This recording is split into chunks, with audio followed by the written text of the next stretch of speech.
I've established myself as the person in these chats who always calls out people who have like microphone problems. I've been doing it all the time. When I've been playing games and stuff, we'll have like a group of 15 people on, and everyone I'm like somebody's got their microphone, so everything everybody else says echoes twice. And I'm thinking like, how has nobody mentioned this? And I think they're all just too polite. So I've established myself as the guy who goes, "Oh, do you mind just checking your microphone there?" And I've had people send me private messages saying, "Thank you, that was really pissing me off." I think I'll just say it's not like a personal slight. No, I'm glad we have one of those. One of you lot. Keep us right. An audio pedant. Yeah.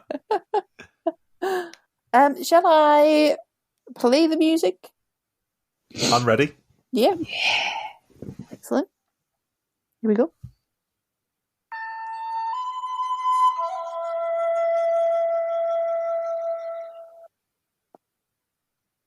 Just doing a short one. We agreed we'd go back to that, didn't we? Ooh. Did we? You're cool.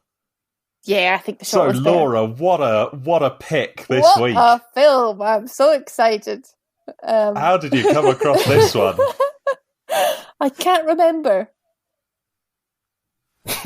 Wow. Sorry. I suppose there's very little that I could remember by the end of it. So, me and Kira, obviously Kira got Disney Plus. We were looking through some old films. What was it? I think we'd watched 20,000 Leagues Under the Sea, which was fine. It was okay.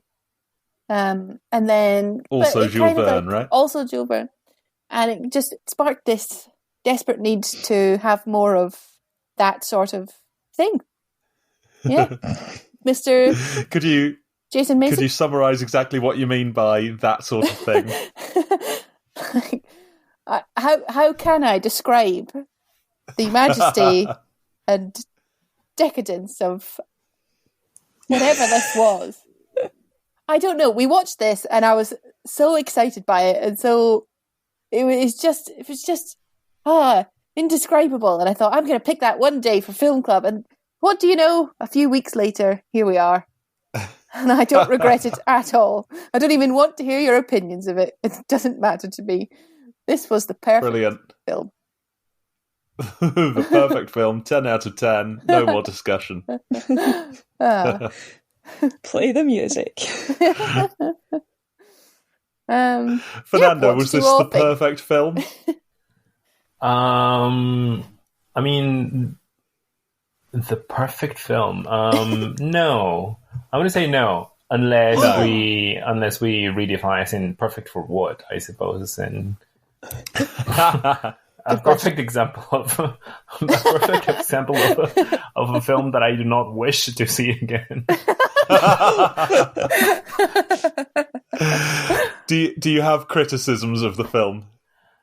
I do. I think that we've watched now several films that have dealt with gloriously discrimination. Long? No, that have dealt with discrimination, like Lagan, and what was the other one? It was Dostana. That was also I don't know, also somehow rude. Very homophobic, I think we decided. And this one, and even though I guess those two are blatantly rude, they did not bother me as much as this one. I was really having a tough time just watching. I had to watch the movie in like more than 7 sessions because I was just getting annoyed at the dialogue, and I was like, oh, I just cannot stand this. And for some reason, it was very difficult for me to watch this film. Okay. As in, you were really put off by something? By all the, remarks against, I guess, women. Yeah, okay. Oh, I see. This is the remarks by Professor Lindenbrook. What remarks? I don't know what you're talking about. And by the women themselves. Okay. At certain points. Fabulous. I think we'll definitely get somewhere. Well, yeah, we can get into that, can't we? How about you guys? What did you think? Claire? I quite enjoyed it. I thought it was quite a good adventure. I mean, it was very offensive in its own ways, but yeah, as you say, we can get into that. Entertaining? Yeah. Yeah, I feel a little ridiculous at times. Michael? I think ridiculous might be a good word. I did quite enjoy this. It was so campy and over the top in several ways, and parts of it were unbelievably just laughable and ridiculous. But overall, you know, I think looking back on it, I remember it as an enjoyable film that I got a lot out of. It built a kind of adventure quite well. If only I could take it a bit more seriously. I wonder if at the time people took it seriously. Time has hit it hard. Yeah. I'd like to know that. Yeah, did people think this was like a great, like a genuinely good adventure film, or whether it was just sort of rubbish? Because it is, like, it's rubbish, but it's fun, isn't it? It's just a good... It's like being in a theme park. That's what I felt. It's like we were just moving through this sort of... Well, that's one of my comments, was why isn't this a Disney ride?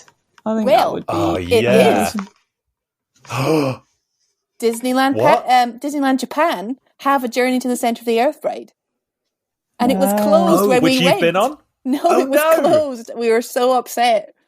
It was closed. You have to go on the last day of May, and Mount Fuji actually directs a sunbeam into a hidden door in the park. Oh, I see. We were there on the last day of May. That's so weird. We went genuinely for Kira's birthday, which is the 31st of May. Can't believe we missed it. Oh. Yeah. Maybe Count Sagnuson got there before us and misdirected us. Yeah. We did a YouTube. We went through the ride through on YouTube, and it looks incredible. Okay. So yeah. Oh, man. Well, next time I'm in Japan, I will probably not go on it. I will find something better to do. What? There is nothing better to do. City on Earth. I've been round the city, and I can tell you that nothing will beat Disney Sea. I've done Tokyo. I was there for changeover in trains. Nothing to see. Yeah. Changeover in trains. Someone asked me a few weeks ago. In fact, it was Michael Threes. Said, "Have you been to Munich then, Michael?" Because he was going to Munich, and I said, "No, I've not been to Munich."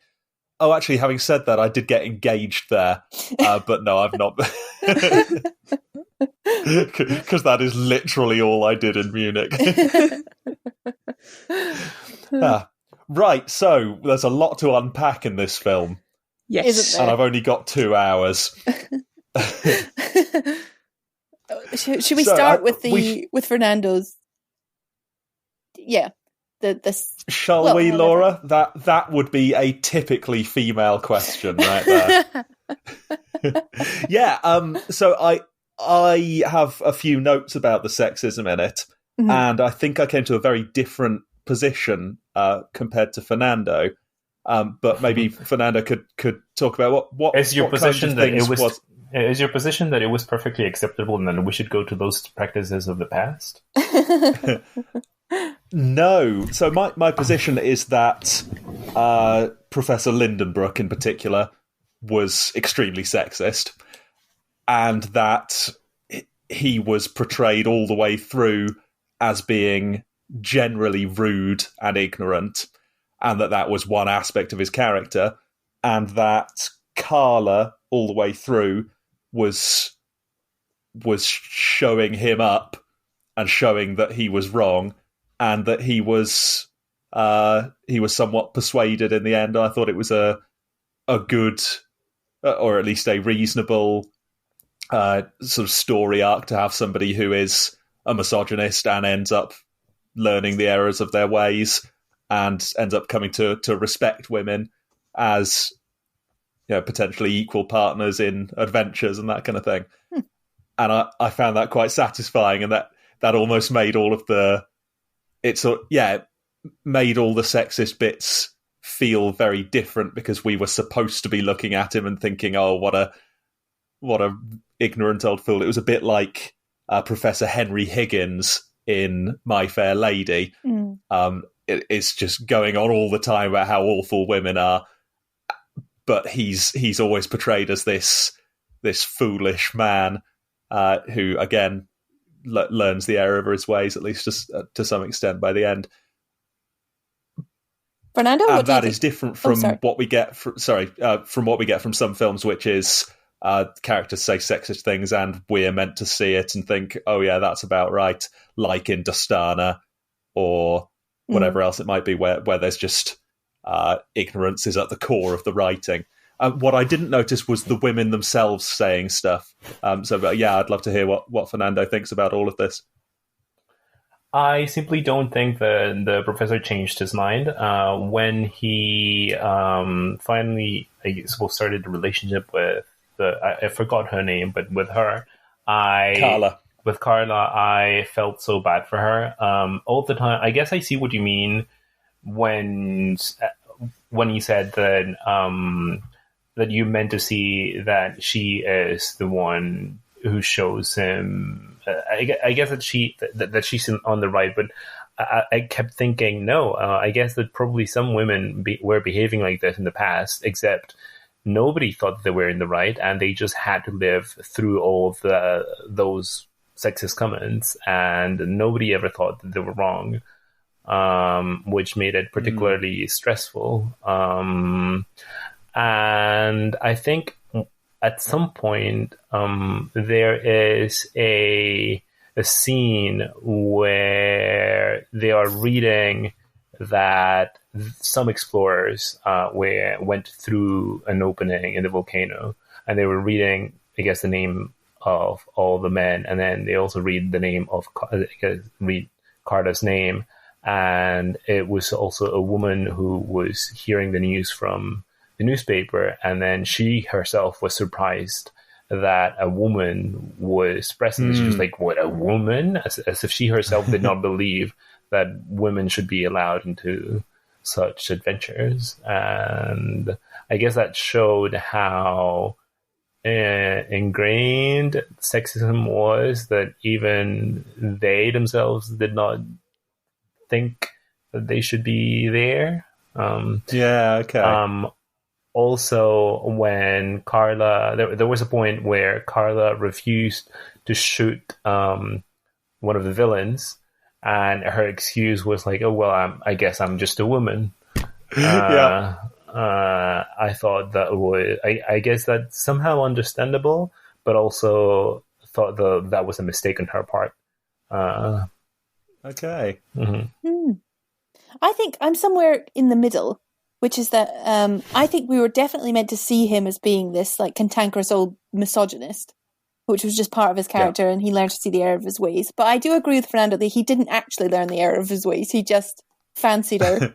And then like we don't see any evidence that he's actually changed his opinion on women just because he grew attached to her, certainly. I don't know whether maybe he learned to respect her. I don't know. It's not really explored. But I don't know. I think with Jenny I don't know if she was shocked that a woman would go on the expedition, or maybe she was, but I felt like she was more like jealous and worried. And we could see that there were some grounds to that, because Alec does try and get it on with Carla at one point. Yeah, but I suppose there was probably also some subtle sexism woven in throughout, like with Carla using her gender to get out of shooting, which I think, though, to be fair, they all use different excuses, like Alex saying, I can't shoot with my left arm, and I don't know. Claire, what do you think? I think I'm with Fernando. I found it quite infuriating. Not just because of the overt sexism and, the protagonist being really sexist, but all the ways that, as a woman on that journey, she had to not just be competent, like she had to be excellent to earn her place. Like, it was all right for one of the men to disappear, but she did everything perfectly to be able to just be seen as worthy of a place. She heard the guy walking at night, and it's just so much stuff that's so familiar, even in modern society, about just like dismissing women's opinions and observations, and expecting them to excel to just earn a place. Did the film know really that? Annoyed me. It knew that she was exceptional, that she had to be exceptional. I don't know. Yeah, I do see where you're coming from. I agree, I think. But I wonder also how aware it was of the way it was portraying her character and the reaction of the men. I definitely don't think it was aware. I think that was the point, is that she was an exceptional person, and it took that to show the men that women are just as good as men. If a woman had come along who was just as good as the men, that would have been nothing. She had to be better than them to be seen as good. And she had to be able to rustle up an astonishingly good meal for them all from the weird mushrooms that were definitely suspect, and you don't just eat mushrooms that you find. But she also had to hold her own in all the manly things, and she had to do it all in a bloody skirt.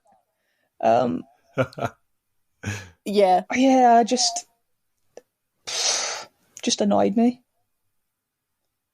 basically. Fair. Sorry, that was a bit of a rant. No, I think that's fair. I mean, it's definitely a kind of, it's marked by its time. Not that that's an excuse, but I mean, it is in a way. Yeah. I think one of the most annoying parts was when she herself was just fed up, and she was like, "Oh, okay, I'm just leaving." And he responds, "Okay, should I just call your carriage to take you back?" And I guess that in a normal position, she could have just said, "Yes, I guess you can call my carriage because I'm just leaving now." But she felt like she had to demonstrate that all those horrible comments, I guess, could not go through her, and that she had to stay. I don't know. I really felt bad for her, and which was why it made me particularly sad at the end that after all she went through, she for some reason decided to forget all those comments, be like very Christian and forgive everything without an apology. And he just never accept apologized. And just accept this awful person. But to be fair, what are the chances of finding a man that did not share his opinions at that time? I guess it was either that or be lonely. Out of those two options, I guess I would have chosen to be single all my life. Thank you. Excellent. I think we're forgetting a bit also that she was not the only female character. No, that's true. Even the duck had to be exceptional. The duck was exceptional. Yeah. And the duck was The killed. duck was the most competent of them all. Of course, the duck was killed. That was a heartbreaking moment, wasn't it? It was totally right, though. What? They didn't have any food. They I hadn't thought looked. that was where the mushrooms were. Well, I suppose they'd left them. You would assume they would have packed some bloody food from the mushrooms on that boat. Yeah, you'd think. But yeah, so to get the sexism thing, there's something in what you guys were saying, definitely. Particularly like she had to prove herself a little bit more than all the others, and that was noticeable.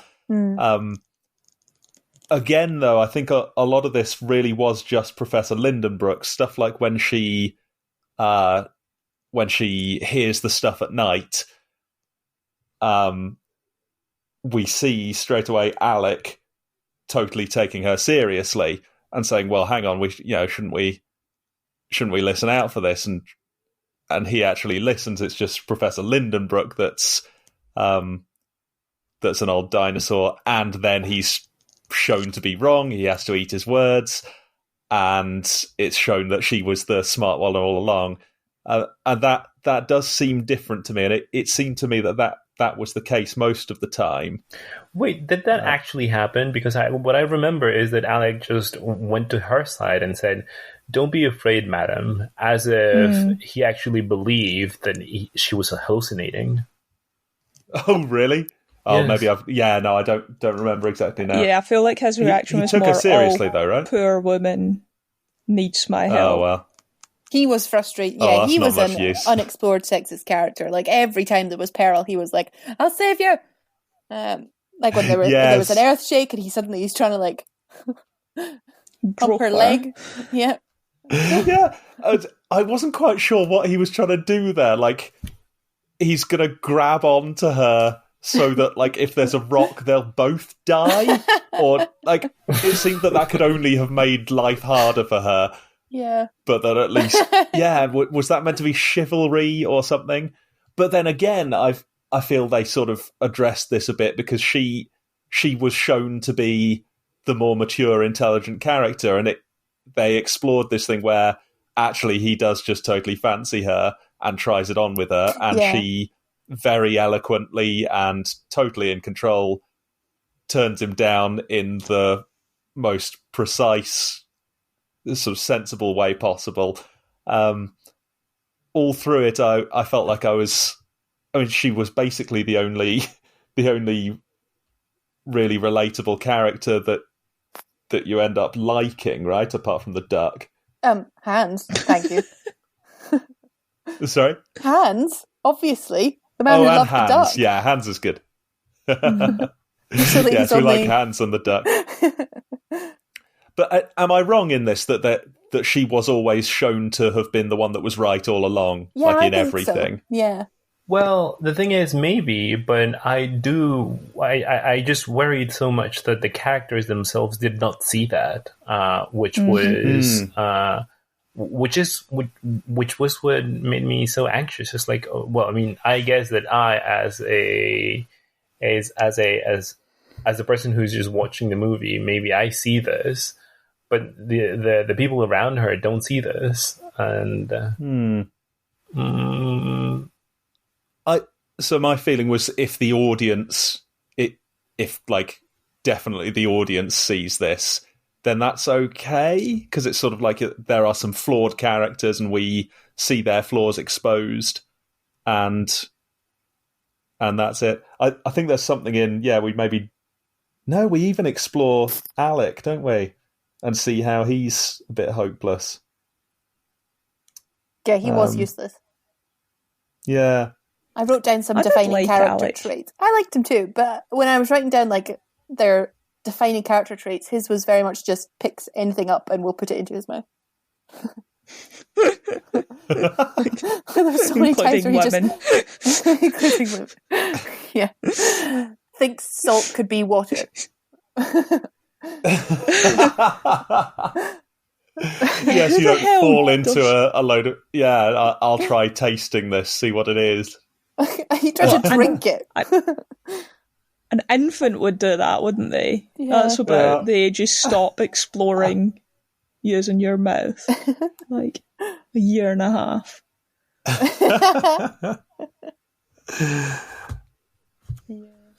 That's a good one.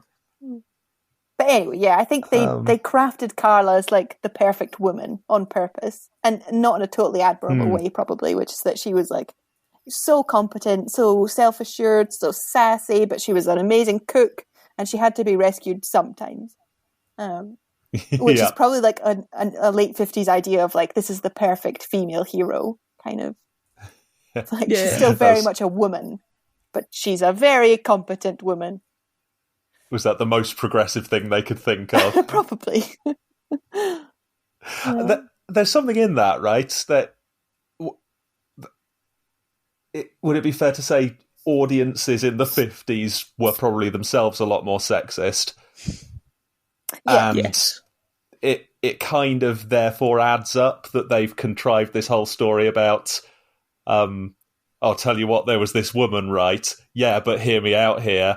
And she was actually competent. Can you believe it? Seemed to be the thread of the story there, which if they did that now, I think I'd be saying, yeah, of course, that's pretty sexist storytelling. Why should it be a surprise that she's competent, just as competent as the man? I wonder if they do still do that now, though. You know, it's very much like the strong female hero trope, isn't it? Yeah, I think you do see it, don't you? And I think it's probably worth calling out now. Mm-hmm. But for the time, it seemed like, and in the end, it is a positive message. And for the time, it felt like that was a message that needed to be stated. Not some women that, can be as good as men. Yeah, audiences actually had to learn that. Other women are just there to marry the other it. And finally, I think Fernando is quite right, actually. There's no way they should have got married. Yeah. That was so My Fair Lady. I do think he came to respect her. Yeah, it was very My Fair Lady. But My Fair Lady was complicated with it. I think at the end, you're not supposed to think, oh, Professor Higgins is totally better now. It's the still last thing, something weird. Really awful, isn't it? Oh, yeah, the last line is he sits down in his chair and goes, Eliza, where the devil are my slippers? As a sort of nod to, yeah, he's the same old guy. But you have seen him go on some kind of journey. But I don't think we got really enough of a journey from Professor Lindenbrook. Yeah, he didn't really go on. No. He seemed to respect her somewhat. He was talking to her like an equal at the end, but Fernando's quite right in saying he never apologised. He never really seemed to have a broader awakening about women and indeed everybody in his life that he was constantly horribly rude to. And he just sort of finished off as the hero who had done something amazing, but who, after all, was still a bit of a dick. And that wasn't quite satisfying. I couldn't quite believe that they would get married. Mm. I mean, she could have chosen Hans. I would have married Hans. Yep. Although, now that Gertrude's gone. He would never get over Gertrude. You'd always be thinking. You'd always be second duck. Comparing you, yeah. She could have had any of them, couldn't she? Alec was crawling after her the whole time. Do you think it was because they have these two like young men running around topless, and they have to be like, he's straight? Don't worry about it. To get past the Hays Code. Yeah. Guys, this seems very homoerotic. Can you make him fall in love? To me, that was an indication of, the phrase like if so and so was the last woman on Earth. I think when a bunch of people have been together and we were led to believe this was like a 6-month expedition with nothing but darkness and these 3 other people for company, Not darkness, Michael. There was bioluminescence. Oh, darkness and bioluminescence. I can believe that if you weren't a sociopath and didn't have a duck you were in love with, then the suggestion was anyone would fall in love with just anybody. Yeah. But not a man with a man. Not a man with a man. Well, I think that would have been a much more interesting film. That's true. Yeah. But no, in the late 1800s, I think a lot of people didn't even quite realise that existed. Well, I'm not sure about that. But I guess, well, what do you mean? Not sure that they... I guess, I mean, it basically wouldn't have occurred to Jules Verne that two of the men might have fallen in love. Oh, I see. That makes sense. I thought you meant that people who, like, people didn't realise that they could have feelings for men. Like any men. I think a lot of people probably wouldn't have realised. Oh, okay, you were saying that. I'm not sure. Yeah. I think, as you say, if you're, like, trapped down for months and months on end with just... I think it's very possible. But wait, are you suggesting that they did not read the Iliad or Arian's Anabasis, which are ancient texts that talk about men being attracted to men? That was pre-Christianity, though, wasn't it? So, but the idea was there. Yeah. They were just confused and didn't understand that didn't exist, though.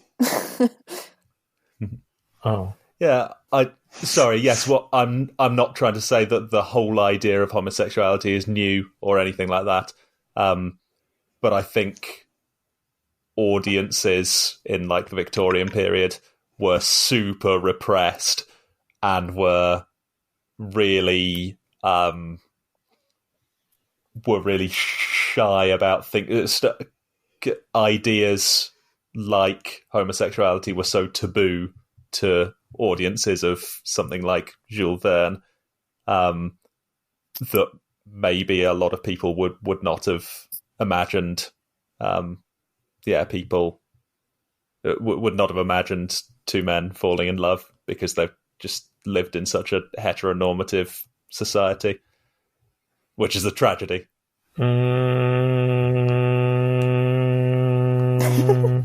Okay, so maybe I'm wrong. Jules Verne, so he was born on the 8th of February 1828, and Oscar Wilde was born in 1854, which still is not that far away, and he basically wrote The Picture of Dorian Gray, which I think that's okay. So I think that the idea was certainly, as in I think that those ideas were certainly present at that time, I would say. They were very fringe, though, weren't they? Like, Oscar Wilde was not commonplace. His lifestyle and his writings were quite shocking to a lot of people. So shocking, he was sent to prison for them, right? Yeah. But in fact, that it precisely proves Fernando's point, because I haven't read The Picture of Dorian Gray, but it's not explicit. Or at least the version that would have been available at the time was not explicit in the sort of homoerotic sense. It was just that people read into it and said, look, the way he's describing this is subtly favouring homosexual relationships, right? And if they had been so closed off to the idea that they wouldn't even thought of it, then there never would have been a trial. Oh, yeah. Or am I wrong? Is the book more explicit than I'm thinking? I mean, the book, as in the book as it was censored, and I guess that the book that most people have read, it's certainly extreme. To me, is very subtle. As in, when I read it, I definitely did not see any homosexuality in it. But then the original version, without any censorship, I think it is quite explicit. You do see it. Okay. I mean, it is not. It's not explicit in the sense that it is just gross. It's just that it is evident. Yes. Okay. Yeah, that's what I mean by explicit. I guess that's what I also what I meant. But sometimes the word explicit, like some people say, there are some explicit images, and they mean that maybe they are a little bit indecent. Yeah, and can you tell us which version of the novel was Oscar Wilde put on trial for? So there are, in fact, there are several versions. So the unedited, as in a completely uncensored version, I think was never published until very recently, because once the editor got the copy of the original text, he himself thought it was just extremely evident, and he got so alarmed that he just corrected it, as in omitted certain things, omitted, I guess, words and paragraphs that were just, to his taste, extremely explicit. And that censored version got published. But even that version was so explicit, according to some people, I guess, to the audience of back then, that it got further censored and expanded to the version that we know today. So the very original text was never published until 2011, and the one that he was sentenced for was the first censored version. Yeah. Okay. I've changed my mind. I'm taking it all back. This shit that I'm talking about. Victorians didn't know about homosexuality. I think that I'm thinking there's no evidence for that, and I said that too hastily, because I'm now thinking of like at least one or two other things that are counterexamples to my claim. So yeah, maybe they totally had him fall in love so that no one would think that he was gay. Yeah, I wonder. I think they tried very hard to make him a masculine character, like a heterosexual harp. Yeah. Well, apparently Pat Boone was a big teen heartthrob, and he had a lot of conditions to do the film, which is that he got to sing lots of songs, as I'm sure we all picked up on. That very long version of the song in the beginning. That was his condition for being in the film. And just a lot of running around topless and being quite macho and manly and stuff. Even if he was seen as a bit of a young fool. Brilliant stuff.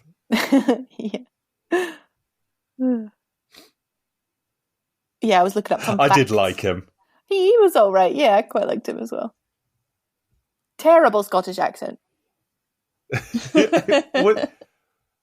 It felt like they just sort of did a Scottish accent for sort of 1 in 20 or 30 words, just to keep up the pretense that they're trying to do Scottish accents.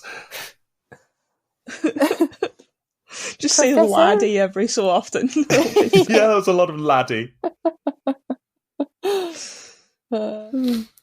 I was looking for a while because he had these crazy tartan trousers on. And for a while, I thought he was wearing a kilt. And I had written down, one of my notes about Carla was, she's not wearing trousers. And when they first turned up on this expedition on the mountaintop, she's wearing a massive skirt. How ridiculous. And I'd written that down. I had actually crossed it out because he wasn't wearing trousers either. But then I realised he was wearing trousers, so I wrote it back in. Yeah, all of their outfits. I like that he turned his trousers into hot pants eventually, though. Yeah, that's what we wanted. That's what all the swooning ladies wanted, isn't it? Yeah. Yeah. And then the eventual completely nude scene at the end. We were building towards that for quite some time. Yes. Oh, yeah. Oh, it was like a carry-on film, wasn't it? I like the idea that those were just woolen trousers, but they just left the sheep in.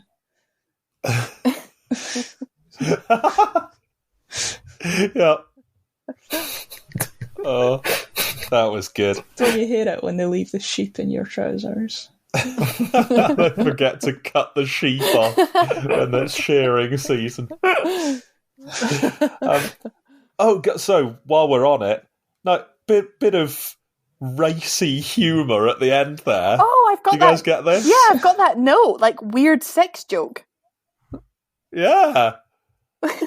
Like, what was he? Broke his leg falling out of the tree. Yeah. And then someone was saying to his wife, so you wouldn't have had your wedding night, would you? And she goes, well, he's an amazing man. And everyone's like, ah. And the entire audience fell out of their seat from fainting. And my top hat fell off. It was just so incongruous, just didn't fit at all strange. With the tone of the film that had been so conservative up to that point. So I don't know where that came from. I think it's because we have to be like, look, he's so heterosexual. Don't question it for a second. Even though he broke his leg, don't you worry about it. Do you think that was another stipulation of his contract? I wonder. We have to get some line in to establish that my dick works somewhere in the film, or I'm not doing it.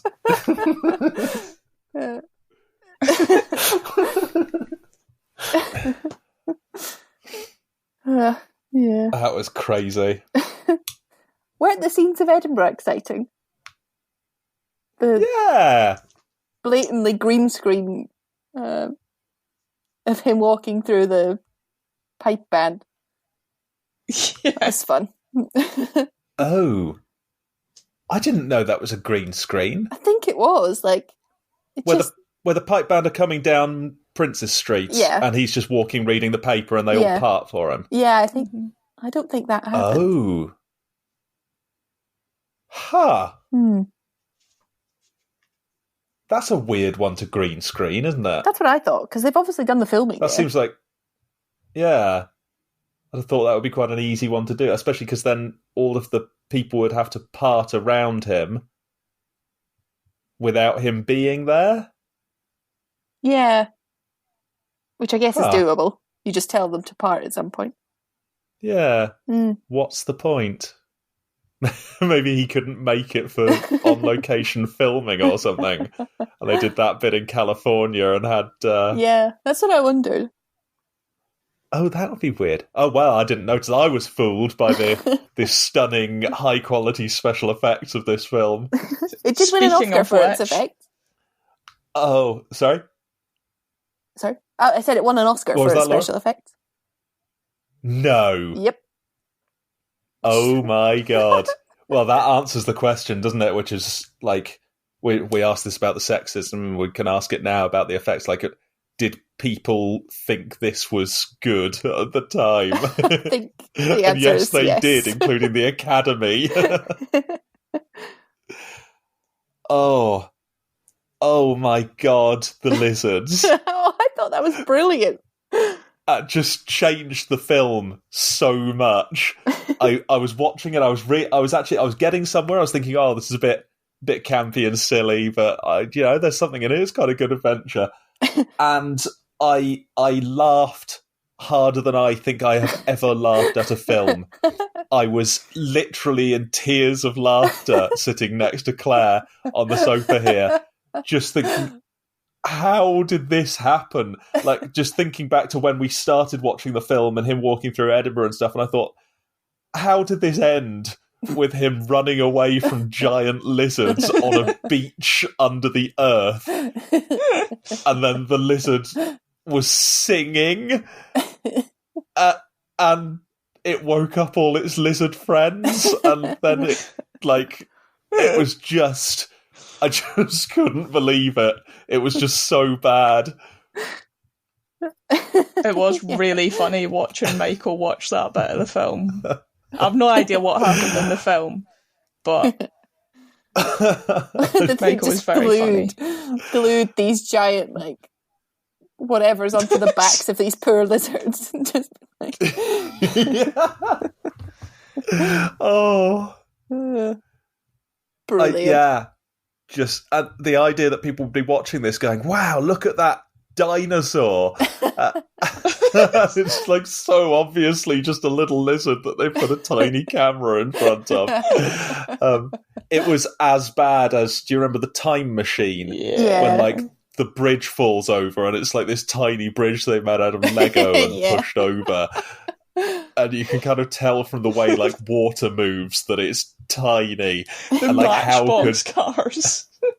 Yeah. Oh god. Yeah. I just couldn't take it seriously. If it had been other stuff that like you've got to grow up sometimes and say like, yeah, it was a long time ago, they had worse special effects, like we did for whatever, any of the old black and white films, Nosferatu. Some of the old special effects were a bit rubbish, but you have to just go with it. But this, it was just, they just reached so far and expected us to ignore so much that I couldn't handle it. What would you Did rather you enjoy they the lizards, did, though? Fernando? I thought... I Yeah, I mean, yes. The answer is yes. Right. Were you convinced? No, not at all. You didn't hide behind the sofa? They No. were the least sexist characters, though. That's true. It's true. They didn't Yeah, discriminate. they went for everyone equally. Yeah. Well, you say that, actually. The one lizard found them and then roared and went and woke up all its lizard friends. Mm-hmm. Maybe that was the female lizard that didn't trust herself to eat some humans and woke up the husband and the brother and the dad to come and rescue her. I don't know. Well, we have no evidence of that, but if it was the case, do you think it'd be that coincidence?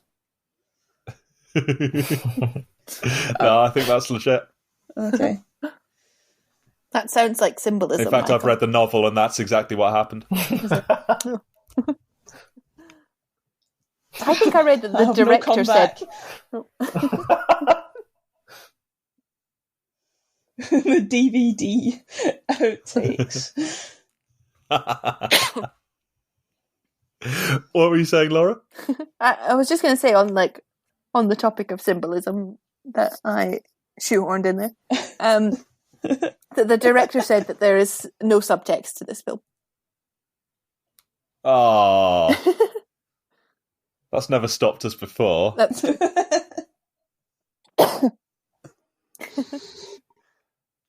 No subtext. I think he said it's just a classic adventure film. Yeah.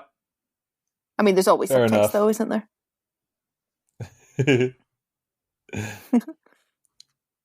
Must be something represented something. Nah. How is there water at the centre of the earth? Sorry, we... They explained Ever gone that to- clear. Bad physics. Right, here we go. Yeah, they made that very clear, Claire. Come on. Yeah, Laura, what was it? There was a fissure opened up in the earth, and an ocean fell in, and it closed up again. And the city of Atlantis fell in too. There we go. Yeah. Yeah, Dun, dun, dun. All ties up. Yep. yeah. In fact, I think that bit's based on fact. And the whole, like, having a 17% oxygen atmosphere of air above this centre of the earth ocean. That was... So I found the lack of logic a little distracting at times. I tried to just, like, suspend that because obviously it's an absurd premise, but sometimes it was just like, well, this is just too ridiculous. What?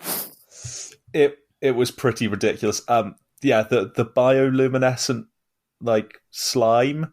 Mm. We saw one of those and we were like, oh, it just about lights up the way enough. But then after that, it was just, well, everything they encounter is fully lit. Yeah. Like, Oh, as if it it's was day. daytime. Yeah. I really enjoyed that he turned his lamp off and it got brighter. When Yeah, they're like, what the oh, you hell don't was need your that? lamp.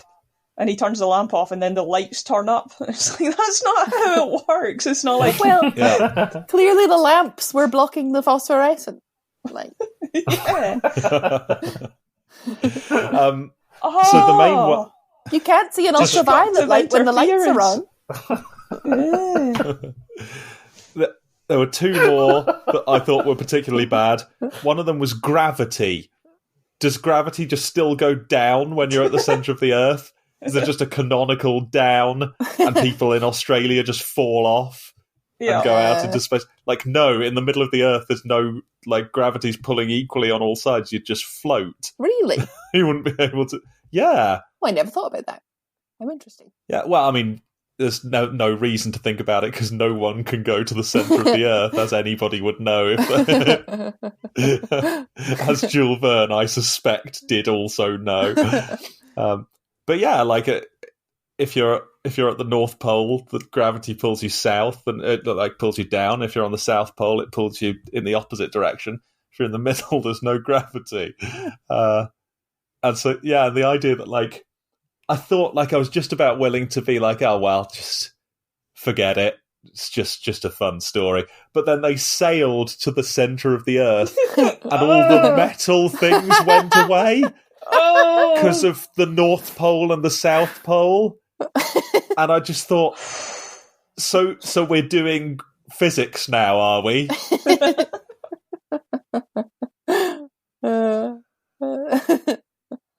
Yeah. Appalling. And the other one, which was just so unforgivable, there was the gunshot and it echoed around, and he took out a previously unmentioned device, a plot device perhaps, an echometer, and said the last echo will tell us where it came from, which is the precise opposite of how you find out where a sound's coming from, which is before it starts echoing, you can figure out which direction it's come from. How do you think bats the last find it out? echo. I'm pretty sure bats go off with the last echo. No, you're right, actually, yeah. Bats make a sound and then wait for 30 seconds and then listen to where the last randomly deflected noise came from. There was a bat inside the device. It was quite something. Yeah.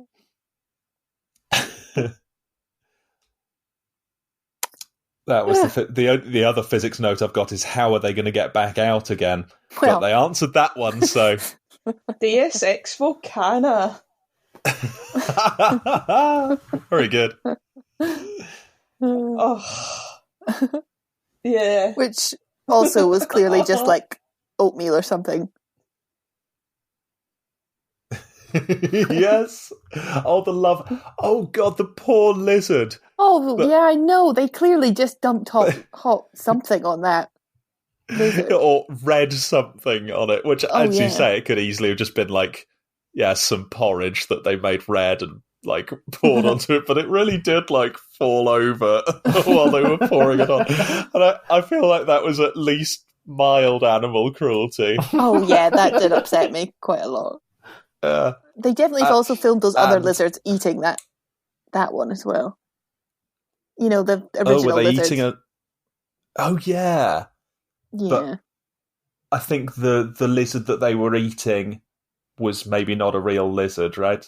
It looked real. I don't. Maybe. Who knows? Oh, maybe it was.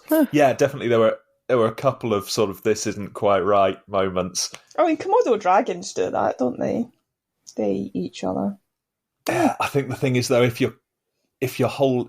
they're captive lizards, then you kind of have to make the decision to allow them to kill one of them. It's a little different when it's in the wild. Like if you've got two dogs that are always fighting, you kind of need to stop them fighting rather than letting one of them kill the other one and saying, oh, they do that in the wild. My brother's rabbit killed my rabbit. Oh, that's really that's sad. So funny. Oh, that's awful. Big brothers, eh? Bloody Shuggy. Shuggy. They were called Shuggy and Doggy. And then Shuggy killed Doggy. And then a rat killed Shuggy. Oh, God. Oh. The circle of life, eh? It was a brutal couple of weeks. Sounds pretty bad. Yeah. Dinosaurs. I have a question, which is, why didn't Hans learn some English, or the other people learn some Icelandic if they were down there for, like, 2/3 of a year? Because then they wouldn't have needed the token women. That's true, actually. Just have sent her home, called a cab. I agree with you that it showed at the end that he had learned some English enough to make that little speech. Yeah. But you'd think he'd have, like, got a few words in before then. Well, I do not know. I think that to learn a language once, I'm actually not sure how it works, but I was thinking that it is more complicated maybe than we think. I mean, there are communities in the United States that do not speak English, and they've been there for so long, and they still do not speak English. But I suppose if you were the only person there around other people who were just speaking a different language, that you'd pick up, like, bits and bobs here and there, like, you're just hearing it all the time, maybe. But if you can live in a sort of self-supporting community, then there's no need. Maybe. I don't know. I just thought it was odd. That sounds exactly right. I'd have thought communities that go to a country and don't learn the language there, it's because they spend all their time with each other. Whereas he was spending all his time with three English speakers. Yeah, I guess that you would naturally try to teach this other person some of your language because you need to communicate with that person. Not least because that it's not like they had much else to do. They just had to walk and talk to each other. I'd have thought he could be fluent in like a month. And play concertina. And play concertina, yeah. And flirt outrageously. Apparently, and quack. The two leads, I forget their name, Arlene Dallin. I always want to say Jason Mason, but I don't think that is his name. Jason Mason. Jason Mason. Their relationship was exactly like it was throughout most of the film, which they didn't get on at all. He was always fed up with her, like, because she was a bit of a prima donna. Although that sounds sexist, so I'm not sure I believe that. But yeah, he was always like getting frustrated with her. Nice. My assumption is that almost all famous actors are prima donnas. Yeah. So I can believe it. But I could definitely believe it of him. He wouldn't even go to bloody Scotland just to walk through a crowd of musicians. That's kind of cool. Did they get married in real life? Yeah. Excellent. So it was realistic.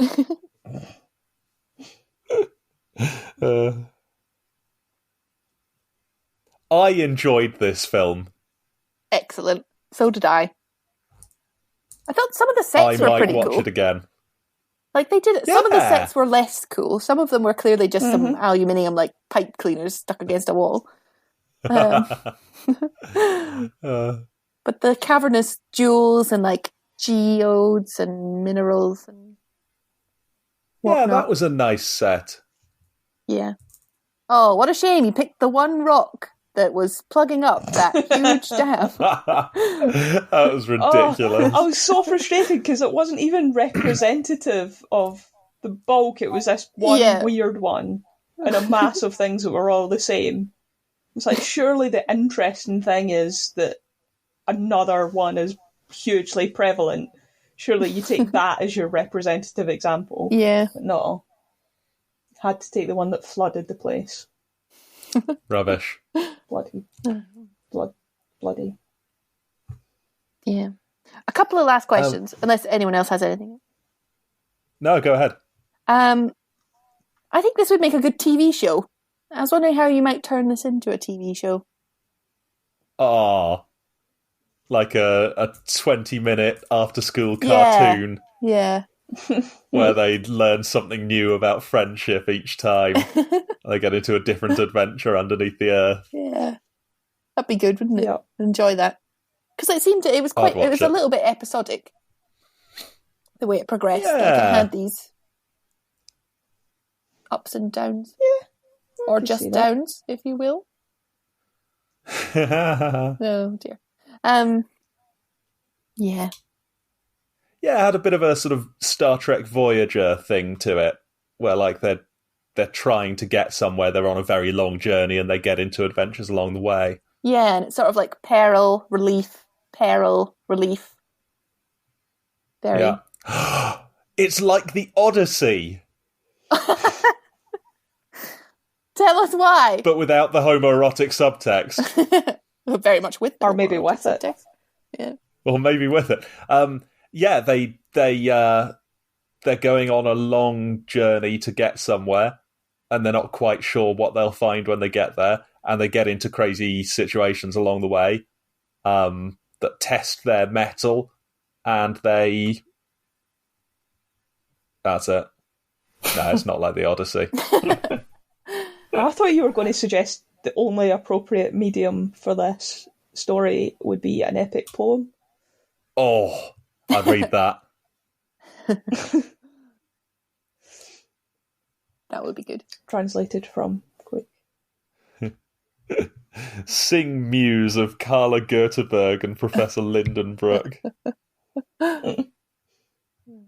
Alec McEwen with the golden hair. Swift-footed hands. I was going to say swift-footed Gertrude. Oh, Gertrude. Can't believe you would eat Gertrude, Claire. Sorry?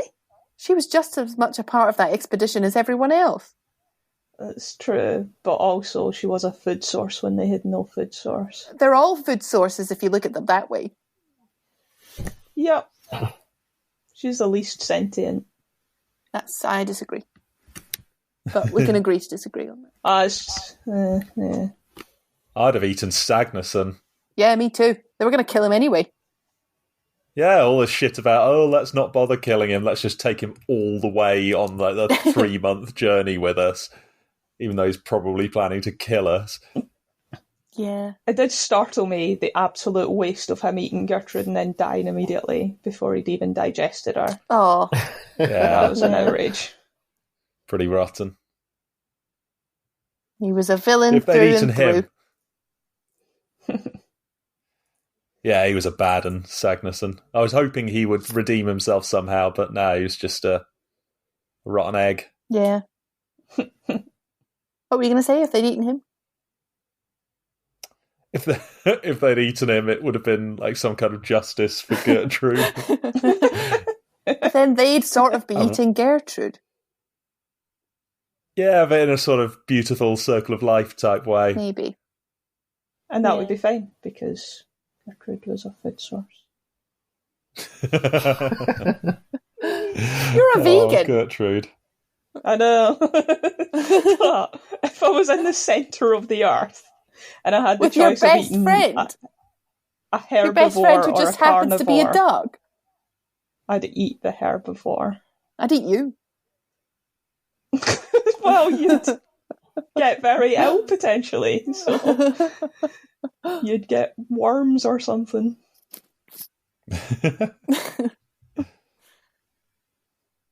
Okay, lastly, just like we asked with Whiskey Galore and all those, what would you do differently? All female remake. All duck remake. Except one man who's trying to prove himself. All duck remake, I like it. Oh yeah, that would be the after-school 20-minute cartoon version, wouldn't it? They'd all be animals. Oh yeah, possibly all nice. Ducks. Yeah. Except Gertrude, who's a human. No, sorry, that was a good question, and there should be a serious answer. I mean, I wouldn't make it because you can't travel into the Earth's core. And I'd find it very difficult. I'd maybe just have it be an adventure somewhere else. That's somewhere you might be able to have an adventure, not somewhere it's definitely impossible to. So you'd just write a different story then? I'd write a different story. Maybe set it in a... I'd write the same story, I just wouldn't say they were gone to the centre of the Earth. journey to the place that's relatively far away, but not so far away that we can't get there on foot in 6 months. It's less snappy.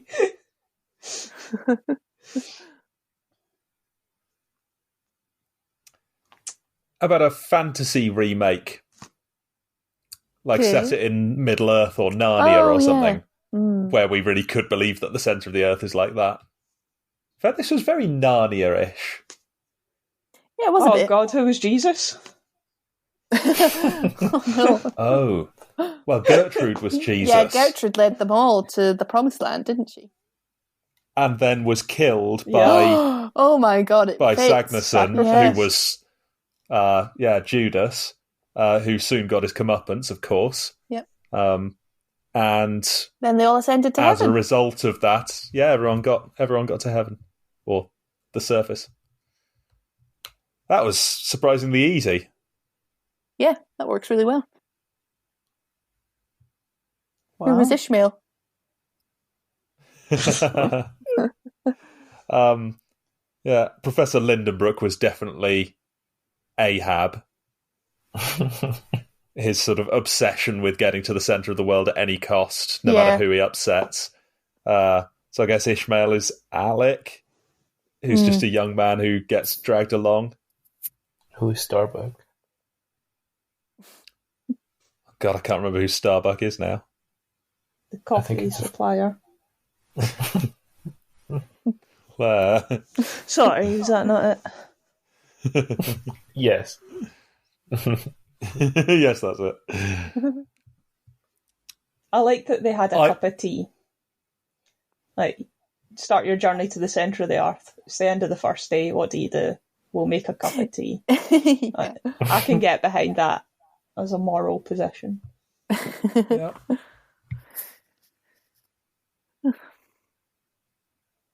The mushroom soup looked quite good as well. Quite appealing. Maybe this was all a massive trip. Maybe they were just high on shrooms. Well, it was only after they started eating the shrooms that they started seeing giant lizards and sailing on there were no giant an lizards. underground ocean. They didn't It's find like Atlantis. Scooby-Doo all over again. This was just a very big cave that was actually going up and down, and they just got a bit confused and thought it was still going down. And they were like half a kilometre underneath the surface, eating shrooms that they found and having hallucinations about lizards and Atlantis and stuff, and then eventually just got rescued by some divers who found them. And some nuns. Yeah. That's what Gotta have some happens, though. nuns. If you have a bad trip, you end up just, like, naked in a tree. It was like in Dumbo. Yeah.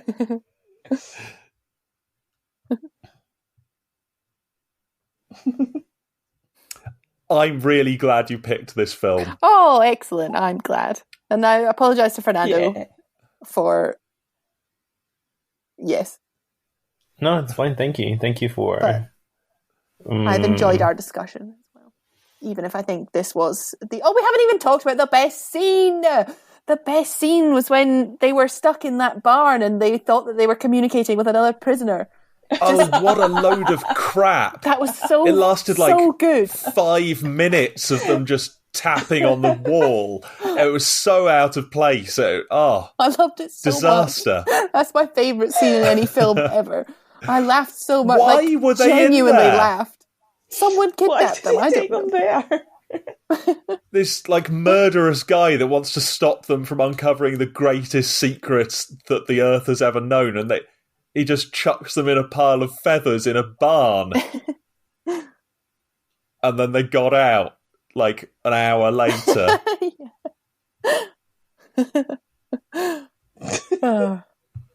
Complete rubbish. It made the film for me. Let's try Russian. It's a duck. That was good. Yeah. Anyway. Thank you in particular, Fernando, for for making a bit more of a discussion of this than I think I was going to have. I was just going to say, oh, wasn't the physics stupid and wasn't it funny? But yeah, that was like a good observation about the sexism and stuff, and that's worth thinking about, definitely. So thank you for that. The only other thing that I would like to point out, because that's the only other note that I have on my cell phone, is that at one of the opening scenes, Professor Lindenbrook says, science is not a guessing game. And this made me think of Charlie's Angels, the newest version, when one of the training angels says, she's accused, she said, someone tells her, she says, I'm going to guess, and someone says, oh, that doesn't sound very scientific, and she says, yes, it is very scientific. First step of the scientific method, hypothesis. Yeah. And right. And I guess that tells you how Professor Lindenbrook was just so incompetent that he was even incompetent in science. He did not even know his game. Should have listened to the bloody Charlie's Angels, as we all should. Next film.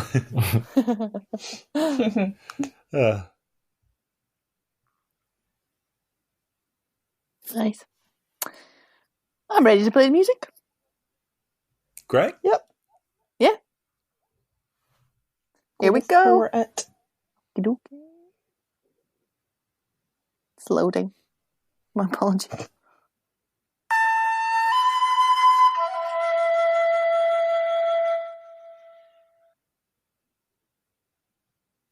Brilliant. And scene. Once a wrap. So thank you very much, everyone, for the first 50 meetings. Whoa. Whoa. It's been a hell of a ride. It's been an adventure, yes. Should we hold off on picking the next film then? Oh, yeah, maybe.